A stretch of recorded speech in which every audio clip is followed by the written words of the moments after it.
नमस्कार।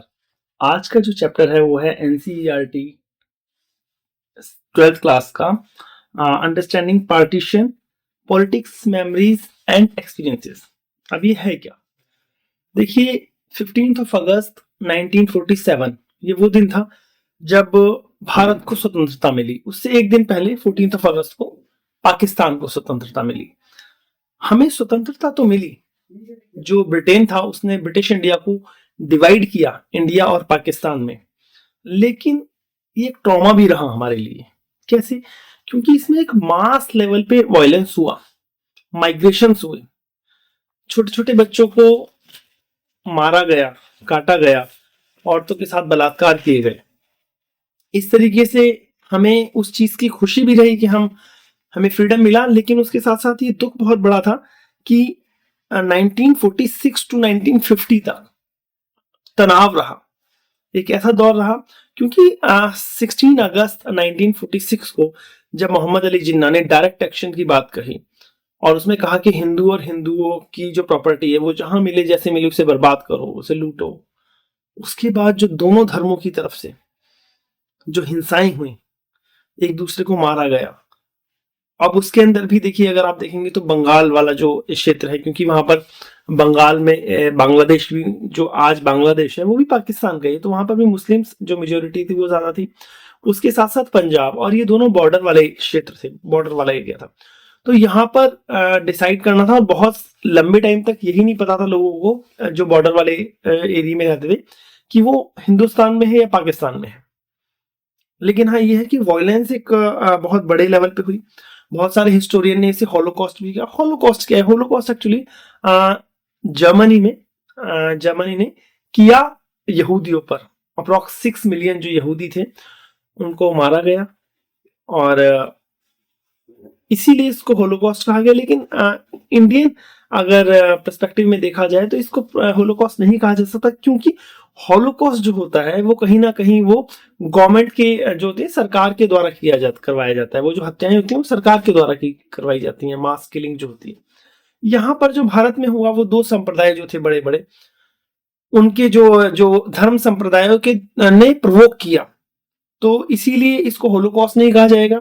यहाँ पर जो हिंसा हुई और अपनी जमीन से, अपनी संस्कृति से उखाड़ फेंका गया, लोगों को शुरू से अपनी जिंदगी शुरू करनी पड़ी, सब कुछ बर्बाद कर दिया। Women were raped, they were uprooted.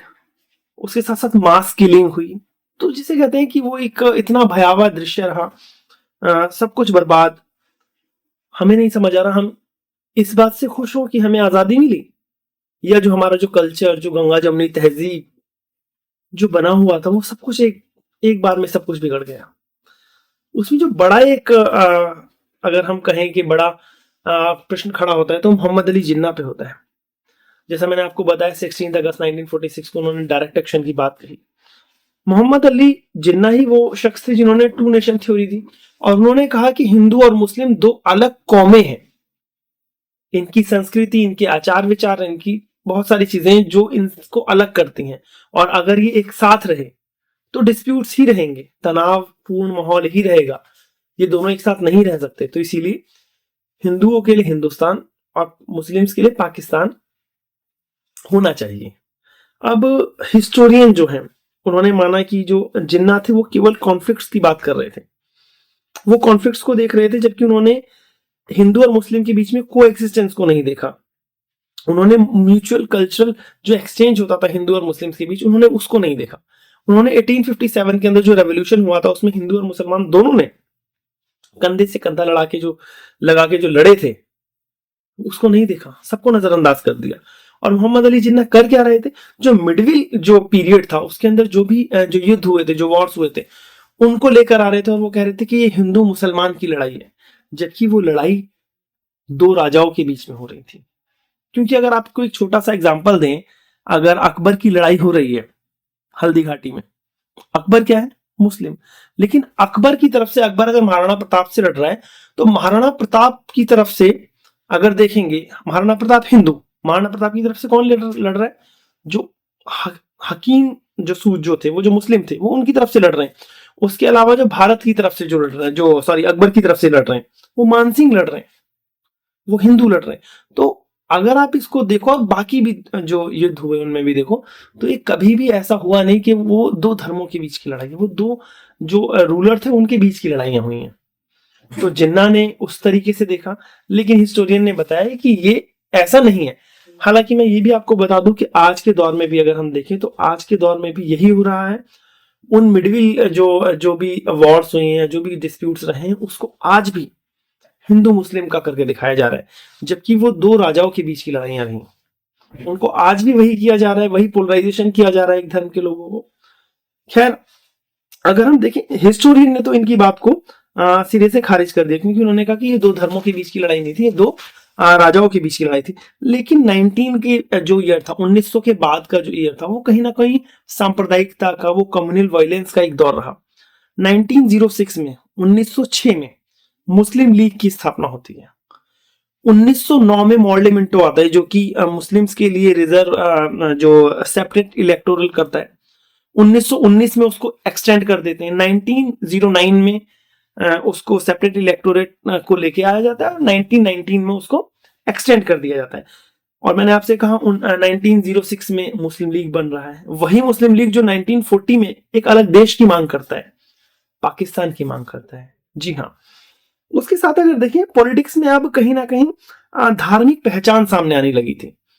अब राजनीति के अंदर धर्म को ऐसा घालमेल कर दिया गया था, क्योंकि अब उनको भीड़ की जरूरत थी।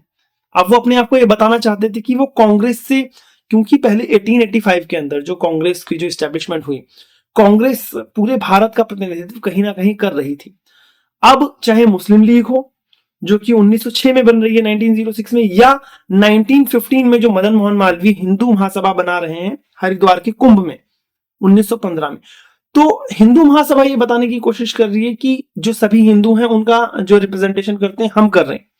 मुस्लिम लीग ये बताने की कोशिश कर रही है जितने भी मुस्लिम हैं उनका रिप्रेजेंटेशन हम कर रहे हैं, और वो कांग्रेस के समानांतर चलने की कोशिश कर रही है। इस बीच में हो क्या रहा है कि जो नेशनलिटी वाली बात थी, जो ये बात थी कि हम सब एक हैं, हिंदी हैं, हम वतन है हिंदुस्तान हमारा, वो पीछे जा रहा है और हम एक झंडे के नीचे आ रहे हैं। हम उस धार्मिक चिन्ह के, जो धार्मिक जो निशान है उनके नीचे आ रहे हैं। हमारे जो स्लोगन है वो भी उसी तरह से बनते जा रहे हैं। और फिर उसके बाद उसके अंदर जब राजनीति में जब धर्म की चाशनी चढ़ी, तो सांप्रदायिकता बढ़नी ही थी। इसमें एक धर्म को दूसरे धर्म का दुश्मन बताया गया। यह बताया गया कि जो दूसरा जो धर्म है उसका जो कल्चर है वो आपसे बिल्कुल अलग है, उनकी जो भाषाएं हैं वो आपसे अलग है, उनका जो रहन सहन है वो सब कुछ आपसे अलग है। तो यहां पर जोर दिया गया दो धर्मों के बीच में नफरत को फैलाने में। 1920-30 का ही वो डिकेड था जब बड़े लेवल पर जो मध्यम वर्ग है, जिसको मिडिल क्लास बोलते हैं, वो उभर के सामने आता है।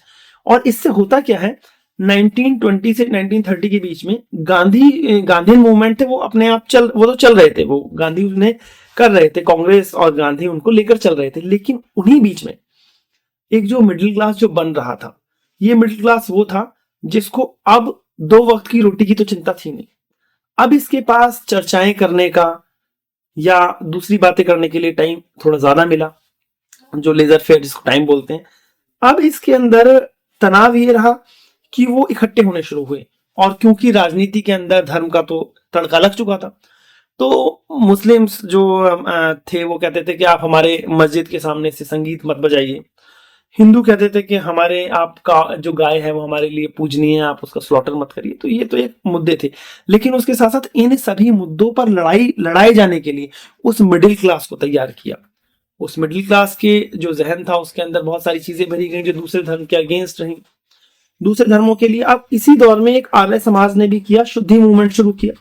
अभी जो शुद्धि मूवमेंट था ये था क्या? ये शुद्धि मूवमेंट ये था कि जो भी हिंदू कन्वर्ट होके मुस्लिम बन चुके हैं हम उनको वापस लेकर आएंगे। अब इनसे कोई ये पूछता या ये बात है कि एक बात बताइए, वो कन्वर्ट हुए क्यों? ऐसा क्या कर दिया था आपने कि वो या तो बौद्ध धर्म अपना रहे थे या इस्लाम धर्म अपना रहे थे? तो उसमें कहीं ना कहीं एक बहुत बड़ी भूमिका निभाई किसी ने, तो वो है ब्राह्मणवाद ने। देखिए, ब्राह्मण एक वर्ण है, ब्राह्मण एक जाति है, लेकिन ब्राह्मणवाद एक सोच है, एक मानसिकता, एक मेंटलिटी है, जिसे फ्यूडल मानसिकता कहते हैं, जिसे सामंतवादी सोच कहते हैं, जिसे कहते हैं कि मैं बड़ा हूं वो छोटे हैं, जिसमें ये बोध होता है कि हम, ये तो पता है कि हम होमो सेपियंस हैं, क्योंकि हमारी तो नस्ल यही है ना, हम होमो सेपियंस हैं, लेकिन उसके बाद हमें ये बताया जाता है कि नहीं नहीं, हमारा जो ब्लड है वो ज्यादा प्योर है, हम ये हैं और आप वो हो। और दोनों ही धर्म वाले एक दूसरे को अपने आप से इंफीरियर मानते हैं, अपने आप को सुपीरियर मानते हैं।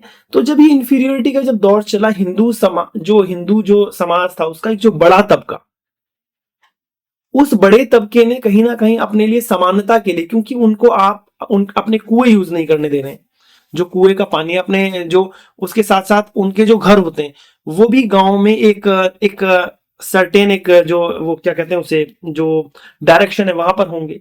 आप उनका छुआ नहीं खा सकते, आप उनके जैसे कहते हैं ना कि आप उनको एक अछूत की तरह एक उनको व्यवहार कर रहे हो उनके साथ। तो उसके बाद उन्होंने क्या किया, अपना धर्म बदल लिया, क्योंकि उन्हें लगा कहीं ना कहीं जहां उन्हें सम्मान मिलेगा वहां वो जाएंगे, वहां पर उन्हें इक्वलिटी का, समानता का, स्वतंत्रता का बोध हुआ। और जो इंसान होता है वो इस चीज का भूखा होता है, उसे जहां समानता मिलेगी, जहां इज्जत मिलेगी वहां जाएगा।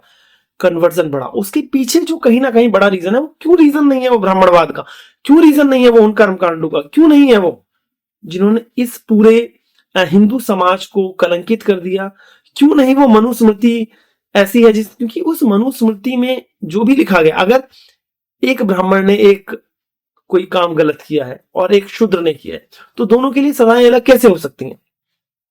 कैसे कह सकते हो आपके जो जो नारी है, जो औरत है, जो जेंडर है ना, नारी है जो औरत है, उसको आप इंफीरियर रखोगे हमेशा। जो एक कास्ट है, जो क्लास है, आप हमेशा उसको दबा के रखोगे। एक ऐसा वर्ग होगा जिसको आप पढ़ने ही नहीं दोगे।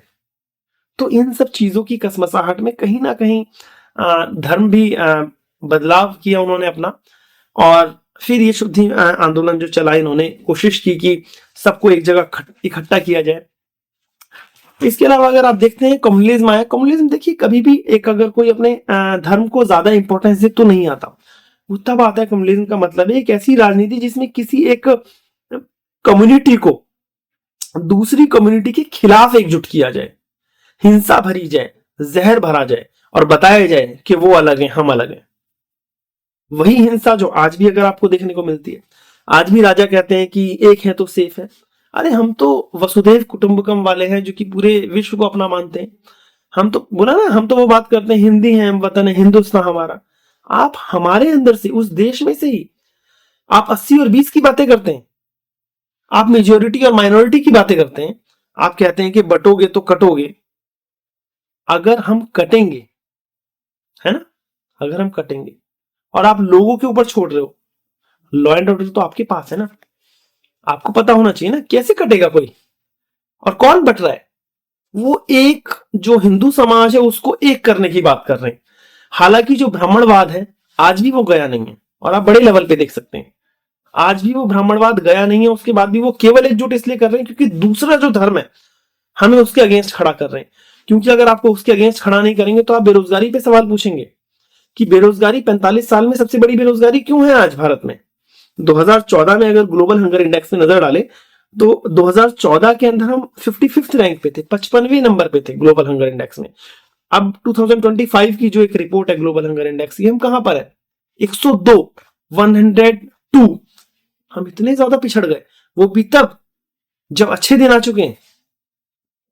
तो ये बात पूछने वाली होती है। हम अपने बजट का हम बात करते हैं कि हम 2047 के अंदर एक विकसित भारत बनेंगे, लेकिन हम ये भूल जाते हैं कि हम अपनी एजुकेशन पे अपने बजट का 2.6% कर रहे हैं। और जितने भी डेवलप्ड कंट्री हैं जो हम बनना चाह रहे हैं वो 10% तो कर ही रहे हैं। चाइना हमसे 2 साल बाद उसको फ्रीडम मिली थी, वो कितना आगे हमसे चला गया है। हम एजुकेशन पे हमसे डबल खर्च करता है।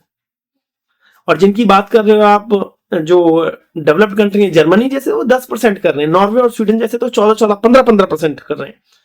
और आप केवल ये एक हिंदू मुस्लिम करके, केवल आप ये चीजें करके आपको लगता है कि आप देश को आगे ले जाओगे, तो ऐसा नहीं।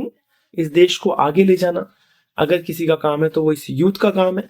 वो इसको समझे कि इसे भीड़ तंत्र ना बनने दे, उस सांप्रदायिकता में ना जलने दे जो हमने एक बार देख चुके हैं, और उसको ना करने देने का केवल एक ही तरीका है कि हम अपने दिमाग से सोचें, हम किसी के भक्त ना बने। क्योंकि अगर कोई मेंबर ऑफ पार्लियामेंट कहीं इंटरव्यू में जाके ये बोल दे कि हमारे जो प्राइम मिनिस्टर हैं वो तो सवालों से ऊपर जा चुके हैं, तो हम सोच सकते हैं कि क्या सोच है ये।